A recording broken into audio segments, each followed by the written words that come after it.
Hi everyone, Dr. Lakesis here. So we are going to talk about ancient Rome for this week. And I'm going to talk about a bunch of things that are not in the text or that is kind of combining information throughout our very dense chapter. The other thing for this week is that you guys are going to be, in addition to reading, you're going to be looking at a video about mythology and do some connecting from the information from ancient Greece, because one thing that's really important is that when we talk about ancient Greece and ancient Rome, one of the mainstays of their culture was mythology, and that was their religion. It would be like being Christian or Jewish or Muslim today, right? So it was a very important part of their society. So even though we call it mythology, the stories to them were like our stories that we find in the Bible or other holy books. And one thing as well is that the stories and the mythologies from ancient Greece to ancient Rome are essentially the same. They're the same people, they're the same gods, except their names are different. And so we want to make sure that we understand them, because this is going to give us the foundation for understanding certain cultural artifacts that we're going to see when we talk about the Renaissance, we talk about, the medieval period, we talk about other time periods. It gives us that foundational knowledge. So first things first, with ancient Rome. So ancient Rome existed from, and the Roman Empire existed from approximately 500 BCE to 500 CE. So that's 1,000 years. Now, I know some of you are going to be like, what about the Holy Roman Empire? Isn't that part of the same thing? No, they're different, right? It's a different thing that came later in the Common Era, and that really specifically related to religion and the Catholic faith and expanding the empire that way. And so that's a different thing. And those of you who've taken, European history course know, kind of know a little bit about that as well. So now we're just talking about ancient Rome and that time period. Okay. So Rome, there's two different ideas, myths about how Rome was founded. One of the main ones, and this statue, when I show this in class, I love seeing the students' reactions, because the sculpture is a very vivid sculpture. And for some of us who aren't used to this type of art, it might be kind of shocking. But essentially, this sculpture shows us one of the myths of the founding of Rome. And this is the myth of Romulus and Remus. Romulus and Remus were twins, and they're considered to be the direct descendants of Aeneas, who is a figure similar to Odysseus in the Odyssey. They're not the same person, but the Aeneid by Virgil is an epic poem similar to the Iliad or the Odyssey, and it has a very similar story structure, except that Aeneas doesn't wander for 10 years like Odysseus does, but there's similar things that go on. So Romulus and Remus are the direct descendants of Aeneas, and they... Hi, everyone. Had to take a pause for a second. So the Romulus and Remus, they were twins who were born of a Vestal virgin. And what that means is that their mother, Rhea Silvia, was a virgin who served the goddess Vesta, who's the goddess of the harvest. And her father, and what happens is that she has relations with either Mars, who is the Greek or the Roman god of war. The equivalent in Greek mythology is Ares, or Hercules, as interesting as that might be. So she has sexual relations, whether she's raped or whether it's consensual, we're not quite sure. But she gets pregnant, and her father is a king, and he doesn't want the wrath of the gods. So he orders the twins, once they're born, to be killed by some servants. But as happens often in mythology and fairy tale and folklore, these servants can't and don't want to kill the twins. They take sympathy, and they instead take the twins and they put them in a basket and send them down the river Tiber, which, if any of you know your Bible, this sounds very similar to the story of Moses, or if you've watched the Disney film, where they talk about this. And at some point, they get off the river, and they're twins. There's these, they're babies, and they are nursed for most of their lives by a she-wolf, and a she-wolf, a female wolf, right? And so this sculpture that I'm showing you is a depiction of the she-wolf who is taking care of Remus and Romulus. And eventually they're discovered by shepherds, and then they're raised by shepherds. There is part of the story is that Remus gets discovered by the king, their grandfather's servants at some point, or warriors, and gets kidnapped. The king doesn't know who he is because he thought obviously the twins were dead.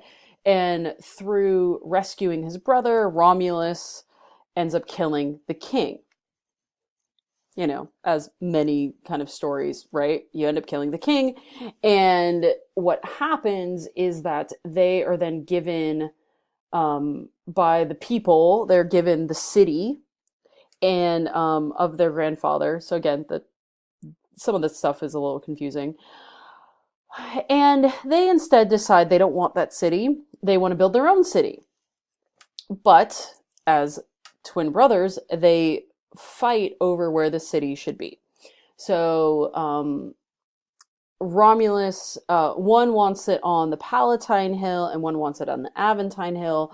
And there's this whole thing related to omens and with birds, which was a part of Roman religion, right? There was an emphasis and within their culture, emphasis on augury and looking at birds for omens and prophecy and things like that. And that doesn't work out. That doesn't settle the debate. So Romulus is on his hill. He builds a wall around his city. And Remus is over here on his hill, and he is laughing at Romulus and makes fun of him constantly, saying, "Ah ha ha, you and your wall." And one day Remus decides he's going to climb over the wall. And there's different versions of the story, but by the time Remus comes to the other side of the wall, he either falls to his death or he's killed by his brother, Romulus. Most people believe the second version of that, so Romulus is so fed up with being made fun of that he kills his own brother. And then what happens is that ends up, you've create the city of Rome from that, right? That's essentially the founding myth, the creation myth of Rome. And what's interesting is that the founding of Rome and the death of Remus are both dated to April 21st, 753 BCE. So this is approximately 250 years before we have kind of the empire that we know of as ancient Rome, right? So there you go. Fun little founding myth. Believe it, don't believe it. Right, but again, these were stories, and mythology is important because they're stories that were taken from other areas and that people use as a way to understand their world in a way that they couldn't understand, right? It's just the same reason why people people follow religion today, right? They're things that help them to understand or make sense of a world that they can't understand in another way, or that helps, their understanding of things they already know. All right, so the most famous, now I know I'm skipping ahead, right? I said 500 BCE to 500 CE, and now I'm all of a sudden talking about 44 BCE. So we've skipped over 500 years, but essentially you have Julius Caesar is our most famous Roman ruler, right? And he was an emperor. He was also a dictator, right? So, and Rome had a republic. And the thing about the republic um, is that um, our ideas about democracy and republic and having a senate, things like that, come from ancient Rome, because when the founders of our country, of the US, were, developing the Constitution and all of those things, they saw ancient Rome and a little bit ancient Greece as kind of like the perfect examples of what they wanted, right? So the things that we know about Julius Caesar, a lot of what we know, or a lot of what we know today or think about, comes from Shakespeare's play, Julius Caesar. But a lot of it was true. So you have the date of Julius Caesar's murder is also the same date of the fall of the Republic of Rome. And Julius Caesar was murdered by the senators in the Senate. And I have a couple phrases here that you're probably like, what does that mean? So, "et tu, Brute," is supposedly what Julius Caesar said when his lieutenant, Marcus Brutus, actually stabbed him. And supposedly it was like the final, thing that finally killed Julius Caesar. And this was on the Ides of March, which is March 15th. So, they're just some things that we know from history, and just, some things to point out. Along with Julius Caesar, within the same story, and there's also part of the plays with from Shakespeare, is Mark Antony and Cleopatra, which is considered, some of my other students think of it as they're starstruck lovers, and that because Mark Antony was, again, another lieutenant, and Cleopatra is Queen of the Nile, right? She's Queen of Egypt. And they get together, they have kids, they go live in Cairo. And then when the Romans are coming in to take over Cairo, they're like, I'm out. I don't want to be taken. And they take an asp. Cleopatra, as the story goes, takes an asp, which is a snake, a poisonous snake, puts it to her breast, and dies. Right, because she's poisoned by the snake. Mark Antony then does the same thing, and they just leave their children to deal with the aftermath, right? So those are kind of the stories. After Julius Caesar's murder, there's kind of a fight for who's going to take over. And eventually it comes out that Augustus, who's also called Octavian, gains approval from the Senate to rule for life, because why not? At this point, the Republic is defunct. There's no longer a Republic. And but Augustus brings about what we call the Pax Romana, which is a time of peace. And it lasts, for approximately 250 years or so. Okay. However, while there's a time of peace, right, they're not constantly at war with other people, there's a huge, and despite, like, they have lots of increase of commercial activity and trading and things like that, there's a huge economic disparity within Rome. So this is not a place, if you are not an aristocrat and you're not wealthy, that you want to live, because you're either really, really rich or you are very, very, very poor. And if you're very, very, very poor, there's a lot of crime.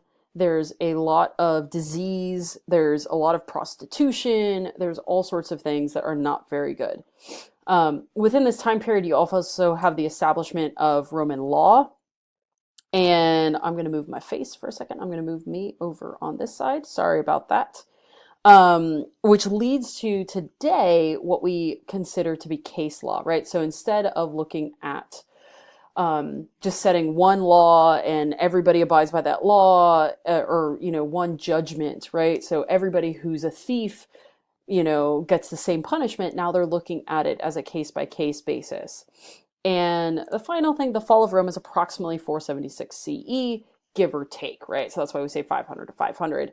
And it's caused by a lot of different things, but from approximately 335 to 385 CE, you have 26 different emperors. All right, so I got to stop here. I will finish on my next video.